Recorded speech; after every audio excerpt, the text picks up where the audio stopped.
Siapkan hati kita sungguh-sungguh saat ini, saudaraku. Ini adalah saat yang terindah, di mana kita akan masuk di dalam hadirat Tuhan. Kita mau menyembah Bapa di dalam kekudusannya. Tanggalkanlah setiap beban, setiap persoalan, tantangan dan masalah, dan arahkanlah hatimu kepada Tuhan.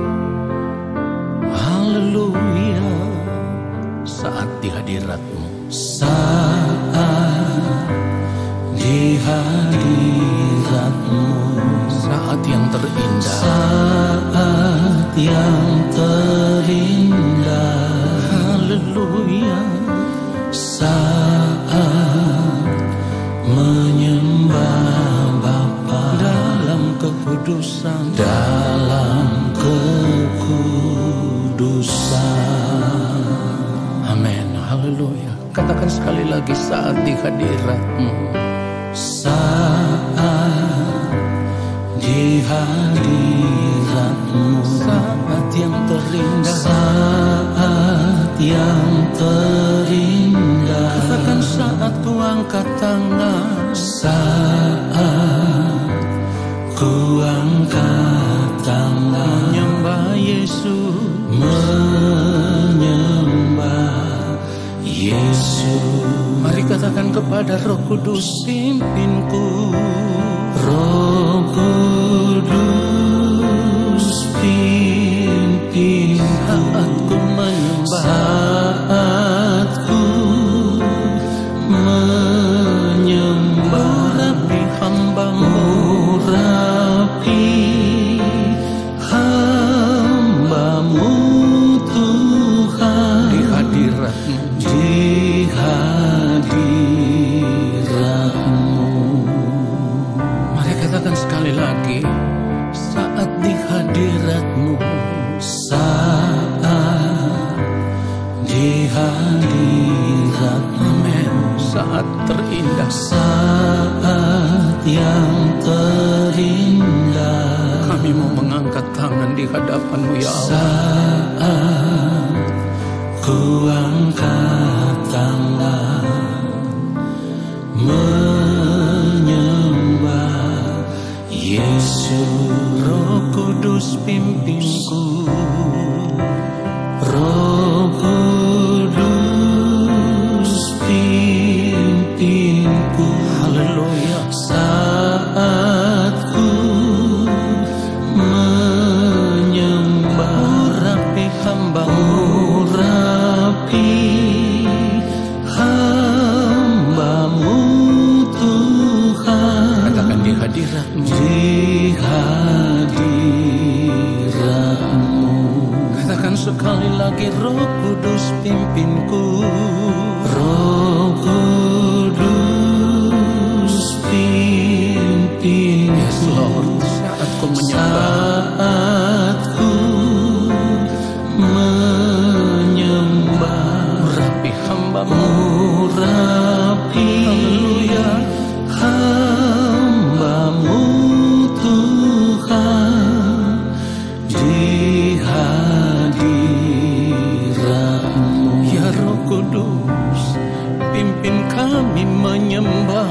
Roh Kudus pimpinku, saat ku menyembah,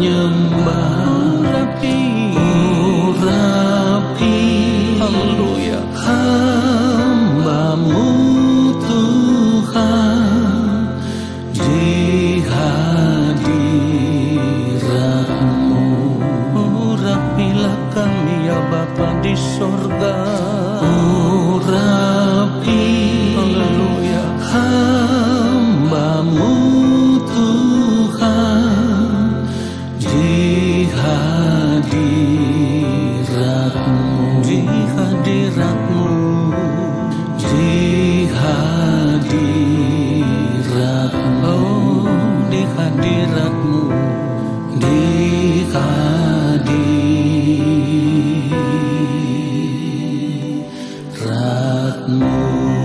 segala kemuliaan bagi Dia, sebab Dia yang layak menerima hormat dan kemuliaan.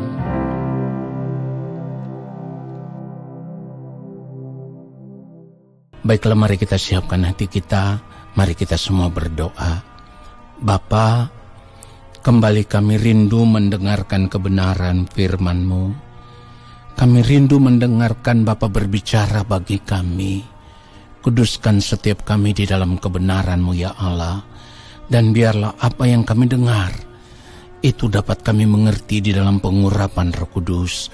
Lalu kami mau hidup sesuai dengan firman-Mu. Di dalam nama Tuhan Yesus Kristus kami berdoa. Haleluya. Amin. Saudara yang dikasihi oleh Tuhan Yesus Kristus, sebagai orang percaya kita harus bersedia meninggalkan dunia ini.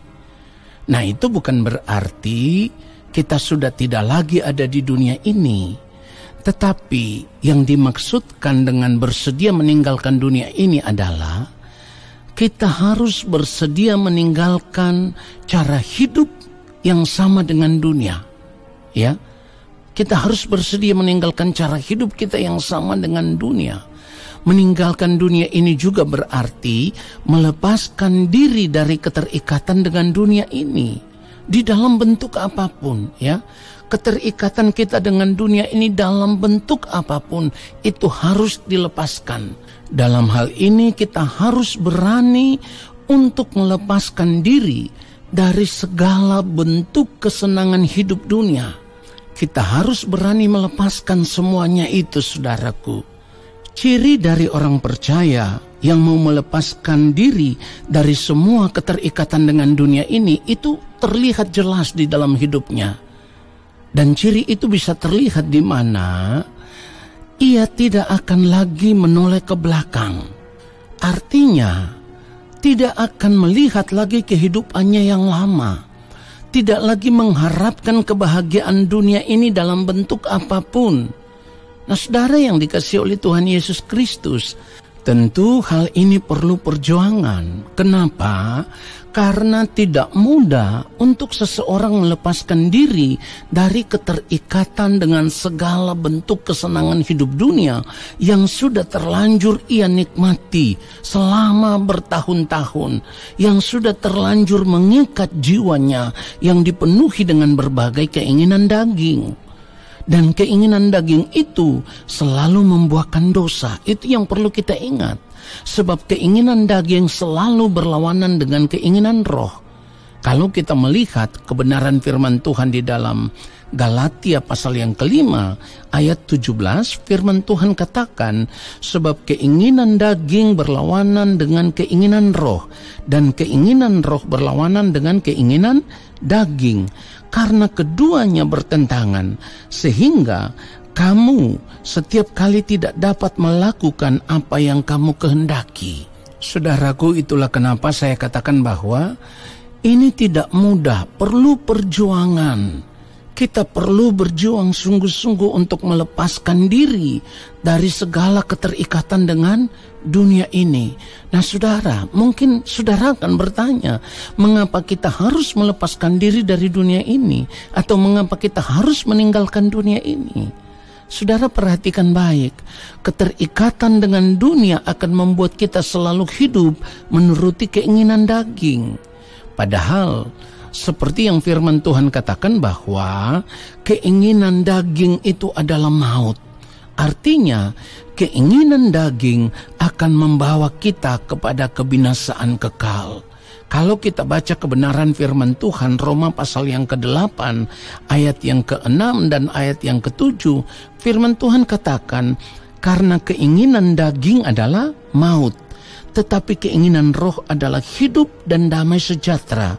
Sebab keinginan daging adalah perseteruan terhadap Allah, karena ia tidak takluk kepada hukum Allah. Hal ini memang tidak mungkin baginya. Saudara, perhatikan itu. Kalau firman Tuhan katakan keinginan daging itu adalah maut, lalu kita terus mau menikmati kehidupan yang penuh dengan keinginan daging ini, berarti kita sedang menggiring kehidupan kita menuju kebinasaan. Kita sedang berjalan menuju maut. Maut di sini artinya kematian yang kedua. Pada saat kematian yang kedua itulah orang-orang yang tidak berkenan di hadapan Allah akan dilemparkan ke dalam api neraka bersama-sama dengan iblis. Nah, saudara, perhatikan itu. Oleh sebab itu kita harus berjuang sungguh-sungguh. Keinginan daging juga dikatakan oleh firman Tuhan bahwa itu perseteruan terhadap Allah. Artinya itu hal yang tidak Allah kehendaki. Kalau kita sudah tahu bahwa itulah hal yang Allah tidak kehendaki, lalu kita masih mau hidup di dalamnya, kita sedang mempermainkan Allah. Dan saya mau katakan, Allah tidak bisa dipermainkan, saudaraku. Saudaraku, kalau kita berkata bahwa kita adalah milik Kristus, kita ada di dalam Kristus, maka kita tidak punya pilihan lain selain kita harus berjuang untuk melepaskan diri dari segala keterikatan dengan keinginan daging yang sudah mengikat jiwa kita begitu dalam selama bertahun-tahun. Kita harus mau mengambil keputusan untuk melepaskan diri dari semua hal itu, saudaraku. Jika tidak, maka jiwa kita akan binasa di kekekalan. Saudara, kalau kita berkata kita ada di dalam Kristus, kebenaran firman Tuhan katakan di dalam Galatia pasal 5 ayat yang ke-24, barang siapa menjadi milik Kristus Yesus, ia telah menyalibkan daging dengan segala hawa nafsu dan keinginannya. Jadi kalau kita ada di dalam Kristus, kita harus menyalibkan daging. Kenapa harus menyalibkan daging? Karena jika tidak disalibkan, maka kita tidak bisa diselamatkan di dalam Kristus Yesus Tuhan kita. Mari kita lihat kebenaran firman Tuhan di dalam 1 Yohanes pasal yang kedua, ayat yang ke-16. Sebab semua yang ada di dalam dunia, yaitu keinginan daging dan keinginan mata, serta keangkuhan hidup, bukanlah berasal dari Bapa, melainkan dari dunia. Ayat 17 berkata begini, dan dunia ini sedang lenyap dengan keinginannya, tetapi orang yang melakukan kehendak Allah tetap hidup selama-lamanya. Oleh sebab itu, saudaraku, kita harus mengambil keputusan untuk meninggalkan dunia ini dengan segala kesenangan hidupnya. Kita berjuang untuk hidup benar, hidup berkenan di hadapan Bapa, hidup melakukan kehendak Allah sampai waktu Tuhan tiba bagi kita. Kiranya kebenaran firman Tuhan ini memberkati kita semua. Haleluya. Amin. Mari arahkan hati kita di hadapan Allah Bapa di sorga. Kita mau mengangkat tangan di hadapan Bapa. Dan kiranya Bapa berkenan menurunkan tangannya dan memberkati kita semua. Segala berkat kasih karunia daripada Allah Bapa di sorga.